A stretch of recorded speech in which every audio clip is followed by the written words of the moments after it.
കൃഷ്ണ ഗുരുവായൂരപ്പ ശരണം.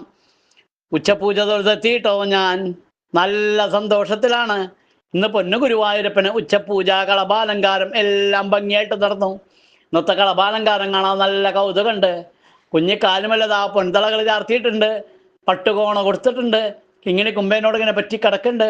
കഴുത്തിന് നല്ല ഭംഗിയുള്ള ഒരു മാങ്ങാമാല, ഒരു പതക്കം കഴുത്തിനോട് ചേർന്ന് വളയം പോലത്തെ ഒരു മാലയൊക്കെ ചാർത്തിയിട്ടുണ്ട്.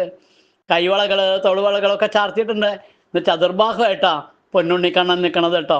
വലിയ ആളായിട്ടല്ല, ചെറിയ കോണ കൊടുത്ത് ചെറിയ ഒരു രൂപത്തില് ദേവകിക്കും വാസുദേവർക്കും ആദ്യം കാണിച്ചു കൊടുക്കണ ആ വിശ്വരൂപമായിട്ടൊന്ന് ശ്രീലകത്ത് നിൽക്കണം ആ ബാലരൂപത്തില്. ഏഹ് അങ്ങനെ അങ്ങനെ ശംഖം ചക്രം സ്വർണത്തിന്റെ വെച്ചിട്ടുണ്ട്, ഗതചന്ദനം കൊണ്ട് ചാർത്തിയിട്ടുണ്ട്, പത്മ ചെറിയൊരു വെളുത്ത താമര കയ്യിൽ കൊടുത്തിട്ടുണ്ട്. അങ്ങനെ ശംഖചക്ര ഗതാപത്മത്തോടു കൂടി നമ്മുടെ പൊന്നു ഗുരുവായൂരപ്പൻ ശ്രീലകത്ത് ചെറിയ ഉണ്ണിയായിട്ട് അതാ പറഞ്ഞ കോണ കൊടുത്തിട്ട് കൊണ്ട്